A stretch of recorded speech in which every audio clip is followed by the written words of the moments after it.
आज Doubtnut app download करें। Doubtnut पर अपने सभी गणित, रसायन विज्ञान, भौतिक विज्ञान और जीव विज्ञान के डाउट्स का करो सफाया। बस प्रश्न की फोटो खींचो, एक ही प्रश्न को क्रॉप करो और तुरंत वीडियो सोल्यूशन पाओ। अभी डाउनलोड करें। दोस्तों, हमें सवाल दिया है कि सही विकल्प का चयन कीजिए। पहला सवाल है कि यदि स्थितिज ऊर्जा का शून्य अनंत पर है तो कक्षा में परिक्रमा करते किसी उपग्रह की कुल ऊर्जा इसकी गतिज अथवा स्थितिज ऊर्जा का ऋणात्मक है। इन दोनों में हमें चयन करना है कि गतिज ऊर्जा का जो कुल ऊर्जा है गतिज ऊर्जा का ऋणात्मक मान होगा या स्थितिज ऊर्जा का ऋणात्मक मान होगा। ठीक है, तो सबसे पहले हम लोग पहला सवाल हल करते हैं। आइए, ठीक है, तो पहले चित्र देखते हैं हम लोग। ठीक है, तो हमारी पृथ्वी है जिसकी त्रिज्या r ही है और द्रव्यमान मैंने मान लिया m ये है। ठीक है, यहाँ से h ऊंचाई पर एक कोई उपग्रह है, ठीक है, जो कि जिसका द्रव्यमान स्मॉल m है और हमें दिया है कि अनंत पर स्थितिज ऊर्जा शून्य है। मान लिया किसी वेग v से अगर ये चल रहा है, ठीक है, तो इस पे मैं मान ले रहा हूँ h प्लस आर ई, मतलब पृथ्वी के केंद्र से इसकी दूरी उपग्रह की r मान ले रहा हूँ। ठीक है, मान लिया मैंने कि इनके बीच की दूरी जो है r है। ठीक है, जहाँ पे h क्या है, उपग्रह की ऊंचाई है। ठीक है, ये है उपग्रह की ऊंचाई। ठीक है, तो हम जानते हैं कि किसी उपग्रह को अनंत से उसके गुरुत्वीय क्षेत्र के भीतर ले आने में किया गया कार्य ही उसका स्थितिज ऊर्जा के बराबर होता है। ठीक है, क्योंकि कार्य हमें करना पड़ता है इसलिए इसका मान ऋणात्मक होता है। ठीक है, तो अगर हम स्थितिज ऊर्जा लिखें तो कार्य के बराबर होता है, यानी U बराबर होगा आपका किए गए कार्य के बराबर होगा।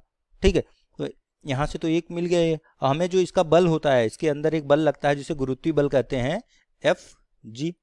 ठीक है, जिसे बोलते हैं गुरुत्वीय बल। ठीक है, गुरुत्वीय बल के कारण ही ये क्या करता है, इस परिक्रमा करता है पृथ्वी के चारों तरफ, मतलब ये हमें प्रदान करता है अभिकेंद्र बल। ठीक है, यानी कि गुरुत्वीय बल हमें अभिकेंद्र बल प्रदान कर रहा होगा, जिसकी वजह से ये इसके मतलब केंद्र की तरफ लग रहा होगा Fg। ठीक है, जिसकी वजह से ये घूम रहा होगा, यानी कि हमारा Fg क्या होता है, तो हम जानते हैं गुरुत्वीय बल होता है Gmem बटा हमारा r स्क्वायर, ये बराबर होगा आपका mv स्क्वायर बटा r के। ठीक है, एक r से एक r कट जाएगा, आपका mv स्क्वायर बराबर किसके हो जाएगा, gmem बटा r। ठीक है, तो अगर हम लोग अब क्या करें, हमें बताना है कुल ऊर्जा, गतिज ऊर्जा और स्थितिज ऊर्जा के पदों में बताना है, तो पहले हम गतिज ऊर्जा और स्थितिज ऊर्जा निकाल लेते हैं। तो गतिज ऊर्जा क्या होती है हमारी, यहाँ से गतिज ऊर्जा, ठीक है, इसे मैं k से दिखाता हूँ, तो ये बराबर आ जाएगा a होता है 1/2 mv स्क्वायर। ठीक है, ये बराबर हो जाएगा mv स्क्वायर, हमने ये निकाला है तो 1/2 से भाग दे देंगे तो क्या हो जाएगा आपका, ये हो जाएगा 1/2 gmem बटा r। ठीक है, ये मैंने लिख दिया इसको समीकरण 1। और स्थितिज ऊर्जा क्या होगी आपकी, स्थितिज ऊर्जा, ठीक है, हम जानते हैं स्थितिज ऊर्जा का अगर यू से दिखाएं इसका सूत्र होता है -gmem बटा r। ठीक है, मैंने बताया ऋणात्मक होता है क्योंकि कार्य हमें करना पड़ता है। ये आपका समीकरण 2 लिख दे दिया मैंने इसको। ठीक है, तो कुल ऊर्जा क्या हो जाएगी, यहाँ से हमसे कुल ऊर्जा के बारे में पूछा है तो कुल ऊर्जा निकाल लेते हैं TE। ठीक है, ये बराबर हो जाएगा गतिज ऊर्जा प्लस स्थितिज ऊर्जा। गतिज ऊर्जा क्या है, 1/2 gmem बटा r प्लस ये है -gmem बटा r। इन दोनों को हल करेंगे तो एक है, ये आधा है, ये प्लस ये माइनस है, तो आपको कुल ऊर्जा मिल जाएगी -1/2 gmem बटा r। ठीक है, ये हमें मिल गई कुल ऊर्जा। हमसे पूछ रहा है कि कुल ऊर्जा जो है किसका ऋणात्मक मान, स्थितिज ऊर्जा या गतिज ऊर्जा का। ठीक है, तो आप देखेंगे हमारा गति 1/2 इतना मिल रहा है जो कि आपका गतिज ऊर्जा के बराबर है, बस ऋणात्मक मान के साथ है। ठीक है, ये एग्जैक्टली इसके बराबर है। ठीक है, तो यानी कि हमारी कुल ऊर्जा जो है किसके बराबर है, गतिज ऊर्जा के ऋणात्मक मान का। तो यहाँ पे आंसर कौन सा सही हो जाएगा कि उपग्रह की कुल ऊर्जा जो है उसकी गतिज ऊर्जा का ऋणात्मक मान है, तो इसका आंसर हो जाएगा आपका गतिज ऊर्जा।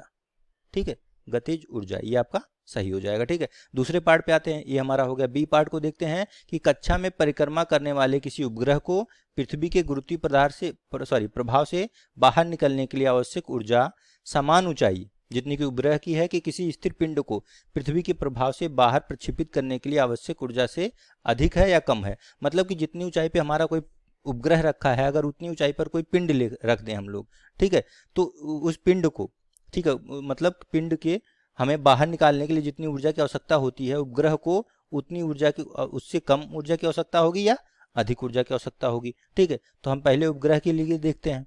ठीक है, बी पार्ट को हल करते हैं हम लोग। हम सबसे पहले क्या देखते हैं, उपग्रह के लिए। ठीक है, तो उपग्रह,